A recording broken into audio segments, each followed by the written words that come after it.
Don't keep scrolling because of the silly title. If you've got a better name for the thing that ate my date an hour ago, I'd love to hear it. Mainly because that means you might know how to kill it. This would be useful information because that thing followed me home. As the title says, it's a butt vampire. I literally cannot think of another name for it. It stopped Benji and I when we were walking home from the restaurant. In case you were wondering, Italian and delicious. It was our third date, which meant, you know. I was excited. It had been 7 months since I last had, you know, and I needed it. It's still been 7 months, except now I'm covered in Benji's bodily fluids. And not the good kind of bodily fluids I wanted to be covered in tonight either. We were walking together hand in hand. He was failing at telling jokes. I was pretending to laugh at them. It was late, the street was empty, and that's what made it so easy to hear the tinkling. Hold on a second, Clara. Do you hear that? Is that wind chimes? It was wind chimes. They were coming from down a side alley up ahead. The kind of pokey space between two buildings you definitely don't want to walk down alone at night. Or during the day, but that's mainly because the pee smell was so bad my nose was wrinkling even from a good 10 feet away. It definitely wasn't the kind of alley you heard wind chimes coming from. Nothing good came from alleys like that, even if the low tinkling was soothing in a honey trap kind of way. I tugged on Benji's hand, but I don't think he was as resistant to it as me. I'll never know, because we'd only been listening to it for about 10 seconds when the mime stepped out of the alley. You can imagine a stereotypical street mime here, the French type from cartoons, because that's exactly how the heavy-set smiling man was dressed. Well, almost exactly. He was wearing large, square sunglasses in addition to the ensemble. They didn't clash as much with the beret as you'd think. My grip on Benji's hand went cracked knuckle tight at the instant the black and white stripes bounded from the alleyway. Benji? Let's go. It's late. Hold on a minute, it's street art. At 11:30 at night? In Wisconsin? Yeah? Do you know what kind of street art happens in the weird places late at night? The cool kind. For a smart guy, Benji was dumb at a moment when dumb was stupid and stupid meant deadly. It wasn't the cool kind of street art. I knew that straight away, mainly because the wind chime tinkling followed the mime out of the shadows, even though he wasn't holding any wind chimes. Benji. Shh. At the time, I was angry. I let go of his hand, slapping his arm, my brow suddenly furrowed. A snap decision was made that there would be no you-know-what that night. Although, apparently, not just by me. I think the mime knew it had Benji in its trance. It turned its smiling face towards me briefly, shrugged, and then focused its attention on my date. It danced the strangest dance I've ever seen. Even I was entranced by this point. My feet found roots in the cracked pavement, holding me in place as the black and white stripes weaved and gyrated in Benji's direction. The world seemed to slow around it. Sounds elongated and warped, the distant traffic noise stretching and deepening, retreating further to the edge of my hearing. The color drained from everything except the mime. Even though he himself was monotone, my brain started to register all the colors possible in those horizontal stripes on his shirt. My eyes still reported the same monochromatic aesthetic, but my emotions fluttered as though I was face to face with a rainbow. Pretty. I heard the words leave my lips, like I was 7 again and had just discovered a pearl at the beach. Benji was gawping at the mime, slack-jawed, a trickle of drool running from one corner of his mouth, and then without warning, the mime stopped wriggling. It was about 3 feet away from Benji when it halted and turned in one fluid movement. Before I could really make sense of what was happening, the mime dropped his trousers. The spell was broken instantly. For me, at least. Colors returned to their proper place. Sounds remembered how they should assemble themselves in my ears. I screamed. There, On the mime's pale butt cheeks were a pair of red, glaring eyes. They blinked and rolled in their sockets, which were exactly as you're imagining, on the mime's butt. You're laughing right now, aren't you? I'm not about to go and tell you to go screw yourself for that, even though you're going to feel real bad about it when you find out what happened to Benji. Yeah, initially, I did find it a little funny too. It's a funny mental image. After the shock wore off, I even let out a nervous little laugh. Emphasis on little. Benji didn't, though. Benji was still drooling. I screamed for real when the mime bent over forwards. It wasn't funny anymore then. There was a wet plop when his palms hit the pavement. His butt head reared up, the mime stretching his knees and standing on tippy toes until the anger-filled red butt eyes were level with Benji's navel. I grabbed Benji's hand again, tried pulling him away, tried running again myself. But it was no good. My legs didn't answer to me anymore, and it was clear Benji wasn't going to answer to anyone. Benji! Benji, we gotta run!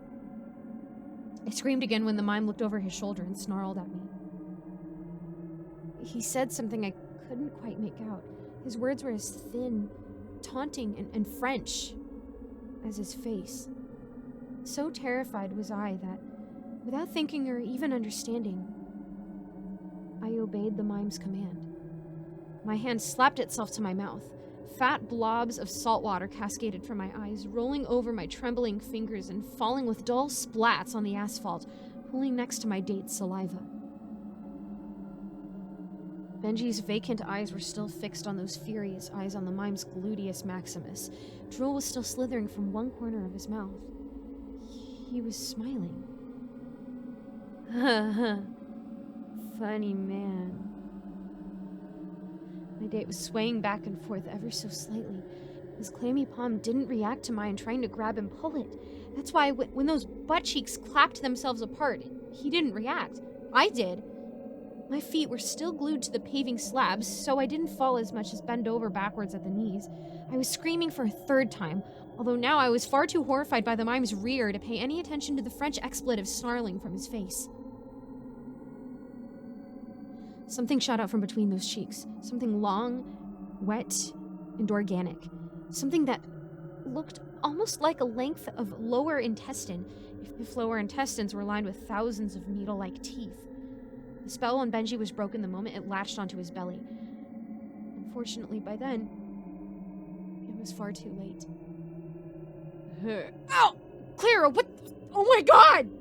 He was screaming by the time the sphincterous tube began pulsing and heaving. I could tell Benji's feet were just as rooted as mine. He didn't fall when he passed out, but curled in on himself. Shivering man mushroom hunched down before those glaring red eyes. Slipping into unconsciousness meant his screaming stopped pretty quickly. Mine didn't. I was screaming throughout the long minutes the toothy intestinal trunk sucked and squeezed at Benji's navel. The high-pitched shrieks were uninterrupted for every second of Benji getting smaller and smaller, continuous and unabating as I watched the mime's belly swell and stretch, buttons pinched off his stretching shirt. He was speaking in French again. The mime's French rambling took on a nauseating undertone as Benji deflated. The kind of heavy breathlessness I'd planned to be panting with myself before my romantic evening turned into a horrific nightmare. I watched, unable to stop it, as lumps of Benji moved down the long tube, squeezed and squelched along, the bumps marching along its length like unattended infants in the belly of an anaconda. My screaming had developed into sob-peppered, panicked gibberish by the time the mime was finished. There was a final loud slurp, a prolonged, low, wet noise that echoed down the street of empty car showrooms and closed stores. With one movement, the mime's trunk sucked up Benji's empty skin, swallowing the last remnants of my date up into the mime's bowels. I was still babbling in tongues when the mime pulled up his pants. It didn't stop when he sat down on the sidewalk opposite me, patting his distended, swollen belly. He's still speaking French. Then the mime did something horrifying. He smiled at me. It was then I realized the other inconsistency. His teeth weren't teeth. They were nubs of hardened sinew on a muscular membrane, one that stretched between his lips, folding out of sight when his jaw wasn't open. But if he had no throat, how was he... My question was answered when he removed his sunglasses. I didn't have screams left in me anymore. That's why I could hear the wet grinding from his belly, a soft whirring just like a blender, if you'd made a blender out of bones and wrapped it in rotting flesh. What made me retch wasn't the sound, though. It was what lay behind the glasses. Because, you see, the mime didn't have eyes in the sockets of his face. He had mouths. 2 small, anus-sized mouths, complete with eyelid-thin lips and baby-small teeth. The mime belched, and a horrific smell of burning hair wafted up from the twin ocular throats. Then, without warning, he vomited. It started at his neck. The last time I'd had you-know-what was with Dean Harworst. Dean was into British nature documentaries, and once we'd watched one on bullfrogs. You ever see a bullfrog stretch out its throat to intimidate predators? Imagine that, but on a French street mime.